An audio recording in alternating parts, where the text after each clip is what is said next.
Hey, hi guys, this is me Anand Jha and you are watching Maha Numerical Series for Class 10 CBSE and ICSE board. ठीक है, तो ये question है आपके सामने जिसके अंदर आप लोगों को रेजिस्टेंस निकालना है, आप लोगों को रेजिस्टिविटी गिवन है, length of the wire given है, radius of the wire given है। तो देखो गाइस क्या है कि इस क्वेश्चन को किस तरीके से हमें सॉल्व करना है और हमारा क्या अप्रोच रहेगा। तो जब भी आप लोगों को कोई न्यूमेरिकल दिया हो, ठीक है, फिजिक्स के में और इलेक्ट्रिसिटी चैप्टर से, तो फर्स्ट ऑफ ऑल आपको दो चीजें दिमाग में रखनी है कि सबसे पहली बात हमें दिया क्या है और हम निकाल जो चीज रहे हैं उस पे हम कौन सा फॉर्मूला एग्जीक्यूट कर सकते हैं। जैसे यहां पर आपको क्या निकालना है, रेजिस्टेंस निकालना है। अब रेजिस्टेंस निकालने के तो हमने इलेक्ट्रिसिटी चैप्टर में बहुत सारे फॉर्मूले देखे हैं, ओम्स लॉ से भी निकल रहा था, है ना, पावर से भी निकल रहा था। लेकिन एक्चुअली में आप ध्यान से देखो तो आपको यहां पर क्या गिवन है, रेजिस्टिविटी।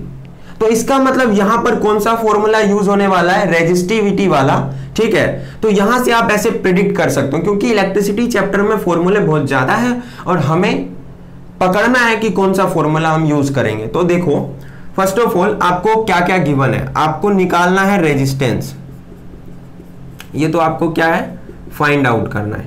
आपको गिवन क्या है, रेजिस्टिविटी, हाँ यही तो गिवन है।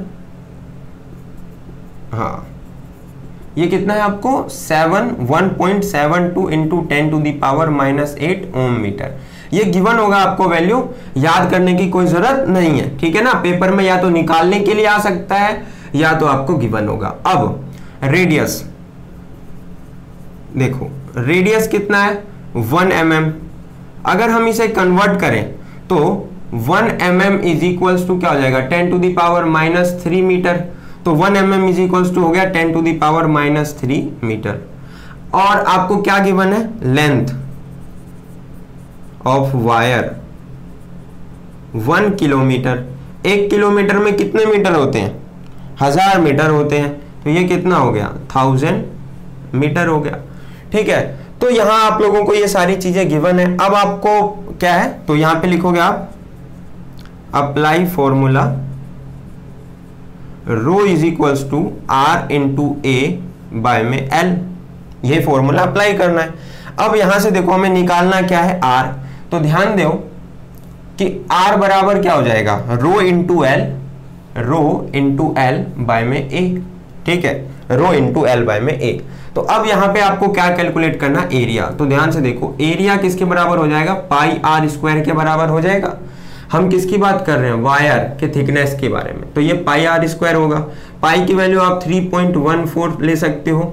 रेडियस आपका कितना गिवन है, रेडियस है आपका 10 टू दी पावर -3, तो 10 टू दी पावर -3 का क्या हो जाएगा स्क्वायर, तो ये जाएगा 3.14 इंटू 10 टू दी पावर -6, 3 2 जा 6 मल्टीप्लाई हो गया।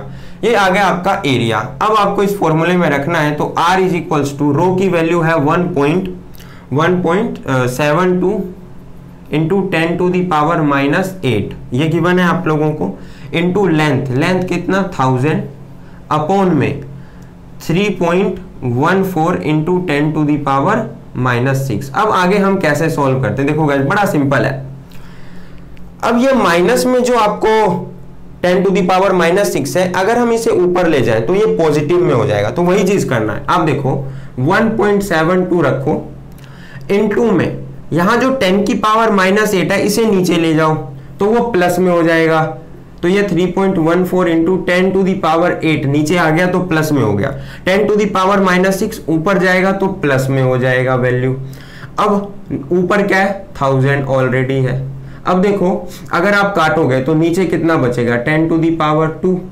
अब यहाँ 10 टू दी पावर 2 से आपने काट दिया तो ऊपर कितना बचा 10, तो ये हो गया 1.72 इंटू 10 अपॉन हो गया आपका 3.14 हो गया।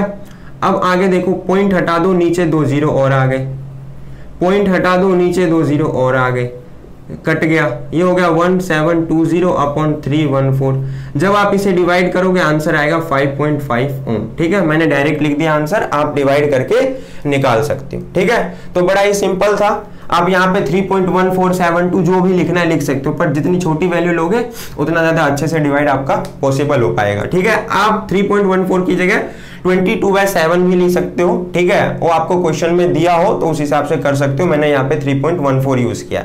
आंसर कितना आएगा? 5.5 ओम। आप यूज कर सकते हो, कैलकुलेटर का देख सकते हो, बट एग्जाम में नहीं कर सकते हो, तो प्रैक्टिस कर लेना डिवाइड करने का। डिवाइड करके तो दिखाने की जरूरत नहीं है। तो मिलते हैं अगले क्वेश्चन में।